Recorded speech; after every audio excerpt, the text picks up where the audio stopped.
Coach, thanks so much for joining us on the call. If we just get your thoughts on the win against Tulane, maybe a few words about Kenneth's performance with the 100-200 game, and then we expect to see as you take to the road to face Tulsa on Saturday, please. Hey, I was really pleased with the response from our football team. Coming off a tough loss there at Temple the week before. I thought our guys, did a nice job of preparing. They had the right mindset.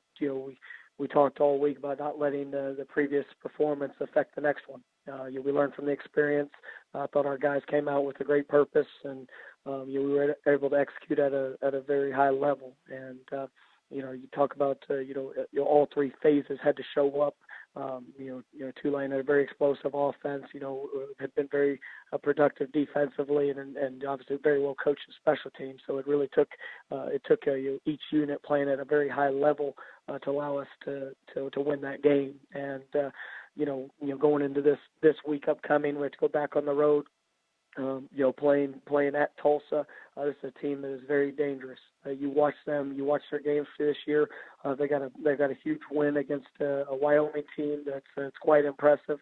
Then they've been competitive, and challenging into the fourth quarter in just about every other game this season. It's a team that I think schematically what they do is very challenging. I think Coach Montgomery is one of the top offensive minds in college football. Does a great job of attacking the opposing defenses. A very unique schematic approach defensively, where they can come from all angles. Tough in their coverage, recognition and what they're doing there, and then very well coached in special teams as well. So we're gonna have to play at a high level on the road. Obviously we're excited about the opportunity. You just touched a little bit on Kenneth Gainwell. I thought he had a phenomenal performance last week. Really did a great job not only running the football, but obviously what he was able to do in the passing game. We tried to utilize all of his skill set, in getting him in favorable matchups, and he was able to do a wonderful job of winning his one-on-one opportunities. So he's playing at a very high level. We're excited about where he is, but also where he's progressing to go as he continues to gain more and more experience. We'll take questions for Coach Mike Norvell. Please star 1 on your telephone keypad. We'll put you in the queue, and then the operator will introduce you. Let me ask you the first one. It seemed that if you could just bottle up, whatever you had for the game against Tulane, in terms of everything just seemed to be clicking right from the start to the end of the game. Was that as complete a performance as you've had in your coaching tenure? I thought this year was definitely the most complete game that we've played.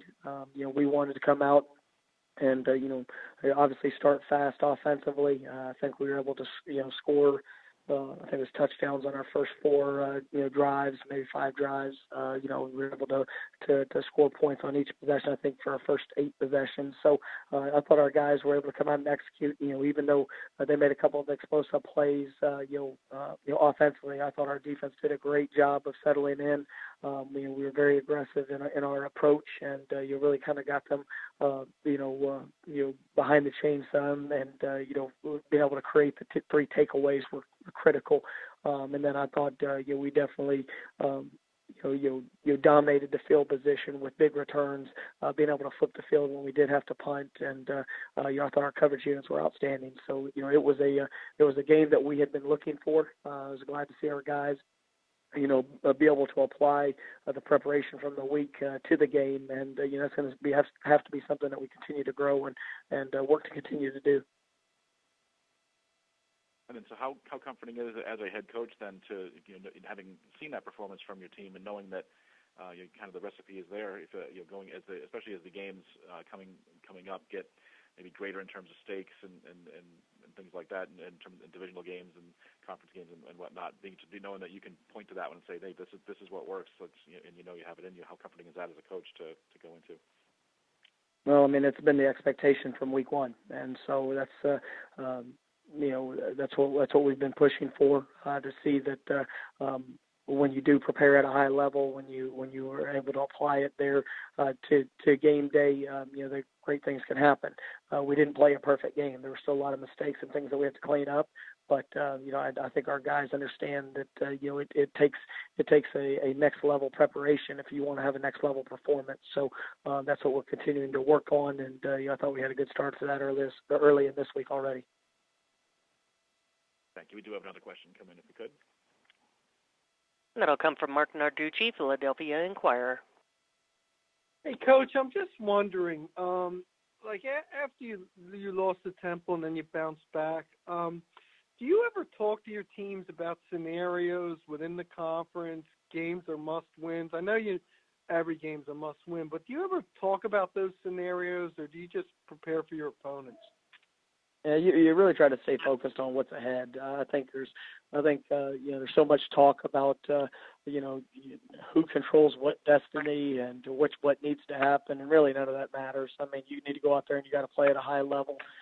In this conference, I mean, every team is capable of beating you and beating you soundly if you don't play, and bring your A game in each of the contests. So, really we focus on what's in front of us, trying to be the best version of ourselves, and just making sure that we prepare to give ourselves an opportunity to have a chance to be successful. Okay, thank you. Thank you. Coach, thanks as always for your time today. We look forward to hearing from you once again next week.